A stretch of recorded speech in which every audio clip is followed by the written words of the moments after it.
ঈদের ছুটি কাটানোর আগে আমার ফ্রেন্ডের বাসায় একটা পার্টির আয়োজন করে।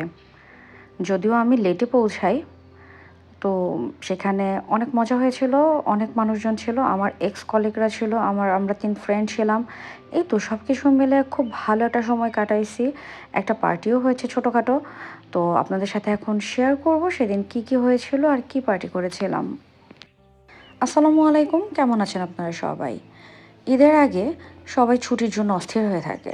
তো আমার এক্স কলিগরা ওরাও ছুটি পেয়েছে, তো হঠাৎ করে ওরা প্ল্যান করলো আমার ফ্রেন্ডের বাসাতেই ওরা একটা পার্টি করবে। তো কী পার্টি করবে, কয়েকদিন যেহেতু আমাদের মোমোর খুব ধুম গেল, তো ওদের মাথায় ঢুকলো যে খুব অল্প সময়ের মধ্যে কি করা যায়। তো আমাদের মধ্যে একজন ছিল এক্সপার্ট, মোনামিস, উনি সব কিছু করেন। তো আমি তো শুধুমাত্র আমাকে বলেছিল বিকালে চলে যেতে, ওরা সবাই বিকালেই চলে আসছিলো, কিন্তু আমি গিয়েছি একদম রাত ৯টায়। তো ৯টায় যাওয়ার পরে দেখি মোটামুটি সব কিছু রেডি।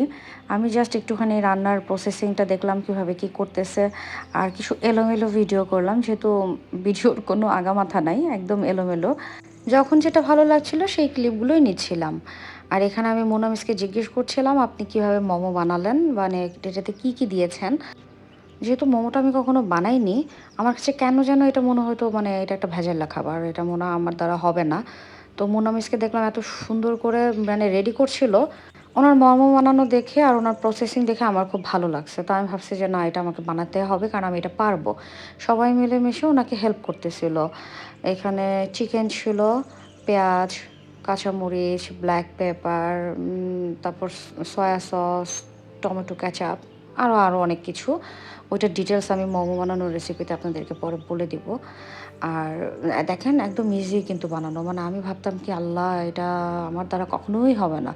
এখন দেখলাম আসলে সবাই মিলেমিশে কাজ করলে না, আমরা মোটামুটি ১৫ জনের মতো ছিলাম, অনেকগুলো মোমো বানানো হয়েছে। তো এতগুলো মোমোতে গায়ে লাগে নাই। আমি রাত ৯টার সময় গিয়েছি, তখন কিন্তু যেয়ে দেখলাম ওনারা মাত্র মানে বানাবে এরকম একটা অবস্থা। তো মোমো বানাতে টাইমও লাগেনি, আর খুব বেশি কষ্টও হয়নি। এর মধ্যে তো ফাঁকে ফাঁকে চায়ের আড্ডা, ওরা চা পুরি সিঙ্গারা খাচ্ছে, প্লাস ধুমায়া নাচ গান, বুঝেনি তো, মানে সবগুলো পাগল একসাথে হইলে যা হয় আর কি। তো ইচ্ছা মতো নাচ গান এগুলো হইলো। হওয়ার পর এখন আমরা মোমো বানাচ্ছে আর খাচ্ছে, এরকম একটা অবস্থা।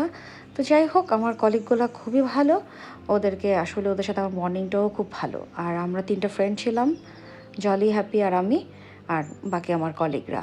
তো সবাই মিলেমিশে খুব ভালো একটা সময় কাটালাম। আশা করি ওদের সাথে আবারও একটা ভালো কোথাও যেয়ে একটা ভালো সময় কাটাবো। আজকের মতো এখানেই বিদায় নিচ্ছি। সবাই খুব ভালো থাকবেন। আবার দেখা হবে নতুন কোনো ভিডিওতে।